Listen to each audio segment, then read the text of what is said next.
Sir lift விடுங்க sir sir sir sir sir sir. ஓ நீ என்ன இங்கே பண்ணிருக்க? தம்பி நீயா? அண்ணன் வீட்டுக்கு போனோம்பா, லிஃப்ட் கேட்டால் யாரும் தரமாட்டுறாங்க. காசு கொடுத்து ஆட்டோல ஏறி போக வேண்டியதானே? சரிலம்பா. சரி இங்கே இரு, நான் ஏடிஎம் போயிட்டு காசு எடுத்துன்னு வரேன். எங்கன்னா போயிட்டு தம்பி டேய், அவனை கூப்பிடுறா தம்பி. ஓ கூப்பிடுறாரு. மச்சான். ஓ நீங்க நான் போய் காசு எடுத்துன்னு வரேன். பாவம் காசு இல்லாமல் எவ்வளோ கஷ்டப்பாரு. நம்ம ஏடிஎம்ல போய் காசு எடுத்துட்டு வந்து கொடுத்து வீட்டுக்கு அனுப்புவோம். எங்க போனாரு இவரு? நம்பி வாப்பா. ஓ நீ என்ன இங்கே பண்ணிருக்க? அதை ஏன்பா கேட்குற? இந்த குடிகார நாய்களே நம்ப கூடாதுப்பா. அப்படின்னா பண்ணா என்ன மச்சான் ரொம்ப நாள் ஆளை காணோம்? சரக்கு இருக்கு மச்சான், கட்டி கட்டி கொள்ளலாமா? உண்மையாவா? ஆமா மச்சான், சரக்கு கட்சி ரொம்ப நாளா வருது மச்சான், கையெல்லாம் ஒரு மாதிரி இருக்குதுடா.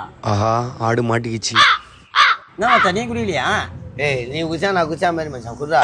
வெங்காயம் நல்லா ஊத்துறான்பா. இந்தோ மச்சான். தேங்க்ஸ் மச்சான். என்ன மச்சான் இலக்கா இறக்கி ஊத்துட்டேன்.